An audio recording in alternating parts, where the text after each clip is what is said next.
Your inability to control your emotions is a true reflection of the powerlessness you feel within. Here's the harsh truth. Your wife doesn't want another child. Your wife doesn't want to have to parent or be the mother to another child who can't self-regulate, who can't manage stress, who can't self-soothe, who can't control their emotions, their own thoughts.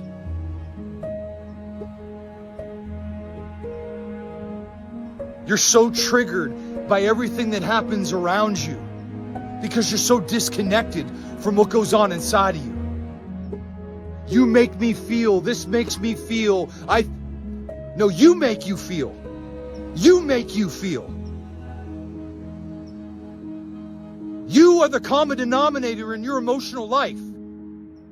The words "you make me feel" should never come out of your mouth ever again, because you make you feel.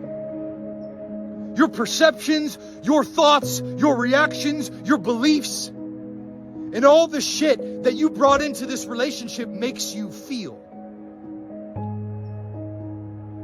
But see, the biggest problem is because you don't take ownership of what makes you feel, that I make me feel, then you externalize it, you project it, you deflect, and you disregard having to look within, because looking within was a painful process that you learned how to separate yourself from.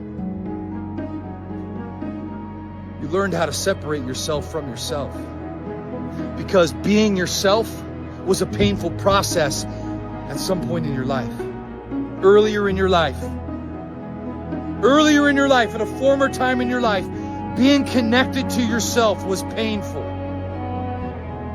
And through the losses, through the pain, through the suffering, through the agony of the things that you've gone through in your life, you learned how to develop one of the most powerful survival mechanisms you could ever develop, which allowed you to succeed and crush it in business.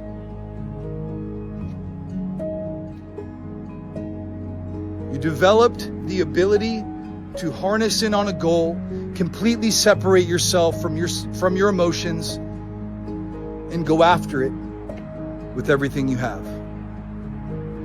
This is your superpower in business. But this is also the cross you die on in your marriage. Because in one area of your life where it allows you to be so successful and succeed and dominate in so many areas that provide profit and power, it simultaneously robs you and siphons your relationship with your wife. It siphons the marriage of the connection, of the intimacy, of the passion, of the romance, of the love, of the emotional bond that I share with my wife. How can you be disconnected from yourself and expect to be connected to your wife? How could you be disconnected from yourself and expect to feel connected to your wife? You can't. And see, that's the double-edged sword. And that's the dichotomy of your life. That's why you haven't been able to solve it. Because you're trying to solve it like you solve any other problem, by looking at it, understanding it, analyzing it, intellectualizing it. And when you're the logical type, when you're pragmatic, and when you seek out solutions externally, see, there's no room for emotions in business. But see, you've gotten to this point in your life where just like you've had to be forced to evolve into a new version of yourself right now in this moment, you have a powerful opportunity to be forced or challenged or encouraged to evolve into a new version of you yet again. I wish you knew.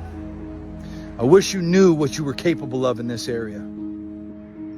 See, the real goal is that you would evolve so hard in this area, improving your emotional intelligence, checking in with yourself, knowing what's going on within you, you would improve and you would evolve so hard that everybody in your life wouldn't even recognize you. That everybody in your life would look at you and be blown away and inspired by your change. They would look at you, they would see your change, and they would feel inspired by the work you've done. What did you do all this for? Why did you build all this? You built all this to enjoy it. You built all this to share it with the people that you love. And guess what? They're still waiting for you.